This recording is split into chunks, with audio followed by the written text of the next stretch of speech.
बिस्मिल्लाहिर्रहमानिर्रहीम अस्सलाम वालेकुम दोस्तों, कैसे हैं आप सब लोग। उम्मीद करता हूँ बिल्कुल ठीक ठाक होंगे। मैं हूँ आपका दोस्त और होस्ट नुमान अली और आप देख रहे हैं doctor Numan Ali Hamza YouTube channel. दोस्तों, एक भाई का आज कल कमेंट आया था कि डॉक्टर साहब, अगर जानवर को 104 तक टेम्परेचर चला जाता है, एक बुल है, काऊ बुल है, उसको 104 तक बुखार है, तो उसको क्या हम पेंसिलिन 40 लाख वाला जो इंजेक्शन है वो लगा सकते हैं, साथ में मेलॉक्सिकिम डिक्लोस्टार जो है वो लगा सकते हैं, और उसको पिलाने के लिए क्या एलवीजेस्ट पाउडर दे सकते हैं। तो इसका जवाब सिंपल सा है कि इतना बुखार जो है आजकल नॉर्मली हो ही जाता है जानवर को। तो ऐसी सूरत हाल में आप इस ट्रीटमेंट का इस्तेमाल कर सकते हैं। तो ये जब मैंने जवाब दिया कि जी आप कर सकते हैं, तो उसके बाद भाई का दोबारा से एक मैसेज आया कि थैंक यू डॉक्टर साहब, लेकिन अगर जानवर का टेम्परेचर 105 106 डिग्री फ़ारेनहाइट तक चला जाता है, तो ऐसी सूरत हाल में कोई अच्छा ट्रीटमेंट हमें सजेस्ट कर दें, ताकि जिसके इस्तेमाल मतलब जिन अद्वियात के इस्तेमाल से जानवर जो है वो और भी ज़्यादा जल्दी जो है रिकवर कर जाए।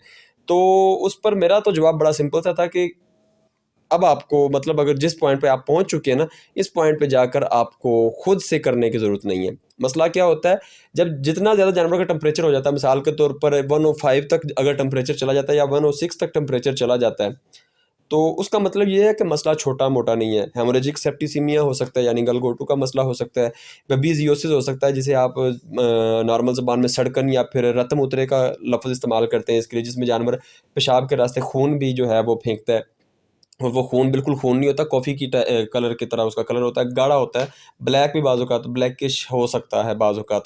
और एक जो है थ्लेरियोसिस, यानी कि गदूदों का बुखार, जिसमें आपको मोस्टली नज़र आता है कि जानवर के ग्लैंड्स जो हैं, गदूद, ये जो ख़ास करके शाने वाले होते हैं, ये आपको सूजे हुए नज़र आते हैं। और इसकी मतलब एक्सट्रीम पोजीशन अगर आप देखें या सीवियर कंडीशन जो है, उसमें आपको कभी पता ही नहीं लगता आपको देखने से कि इसको मसला क्या है, बबीज़िया का है, थ्लेरिया का है, या गलघोटू का मसला है। गलघोटू को हम लोगों ने सिर्फ ये समझा हुआ है कि गलघोटू मतलब गल को ही मसला बनता है, गले को ही मसला बनता है, जबड़े को ही मसला बनता है।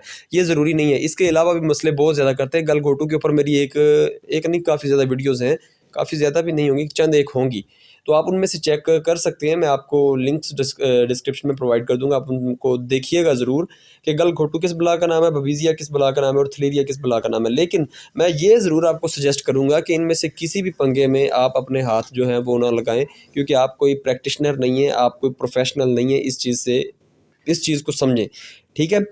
सबसे पहले नंबर पर किसी अच्छे प्रैक्टिशनर या फिर अच्छे प्रोफ़ेशनल को बुलाएँ, जो इनमें से इनमें बीमारियों में डिफ़रेंशिएट कर सके और आपके जानवर को मुतलका इलाज कर सके। लेकिन आप इस सब के बावजूद, मिसाल के तौर पर होता है एक वक़्त में हमें कोई बंदा नहीं मिल रहा, तो इनिशियल स्टेज पर आप जानवर को ऑक्सीटेट्रासाइक्लिन और डिक्लोस्टार जैसे इंजेक्शन से कह सकते हैं कि उसका जो मसला है उसको थोड़ा-सा कम कर सकते हैं। ये एक कह लें कि ट्रीटमेंट नहीं है इसका, ये इनिशियली जानवर को सुकून या आराम देने के लिए इस्तेमाल करवाया जा सकता है। लेकिन ये है कि आपने डॉक्टर को ये ज़रूर बताना है, जो प्रैक्टिशनर आता है, प्रोफ़ेशनल आता है, कोई डॉक्टर आता है, उसको आपने ये ज़रूर बताना है कि हमने ये इंजेक्शन इसको लगाए हैं ताकि जानवर को कुछ दर्द से अफ़ाक़ा हो, बीमारी से अफ़ाक़ा हो। तो ये थी मेरी आज की वीडियो। उम्मीद है वीडियो आपको अच्छी लगी होगी। अगर किसी को समझ नहीं आई तो दोबारा मुझसे पूछ सकता है, मैं दोबारा इस चीज़ पर वीडियो बनाने के लिए तैयार हूँ। तो कमेंट सेक्शन कह रहा हूँ, डिस्क्रिप्शन जो है उसको ज़रूर देखिएगा। डिस्क्रिप्शन में आपको सारी वीडियोज़ मिल जाएँगी इंशाल्लाह। बबीज़िया पर भी मेरी वीडियो बनी हुई है, थ्लेरिया पर भी वीडियो बनी हुई है, और हेमोरेजिक सेप्टिसीमिया यानी कि गलघोटू पर भी मेरी वीडियोज़ बनी हुई हैं। आप चेक करें उनमें क्या फ़र्क होता है, क्या बीमारी की पोजीशन क्या है, और उन पर आप चाहें तो खुद से भी रिसर्च कर सकते हैं। और 105 106 डिग्री फ़ारेनहाइट तक अगर टेम्परेचर चला जाता है, तो उस बात को सीरियस लेने की ज़रूरत है। खुद से मेरे ख़्याल से हाथ लगाने की ज़रूरत नहीं है, या खुद से डॉक्टर बनने की आपको ज़रूरत नहीं है। तो उम्मीद है वीडियो आपको अच्छी लगी होगी, आपके लिए इन्फॉर्मेटिव साबित होगी। तो अपना ख़्याल रखिए, घरवालों का ख़्याल रखिए, और हमें दुआ में याद रखिएगा। अल्लाह हाफ़िज़।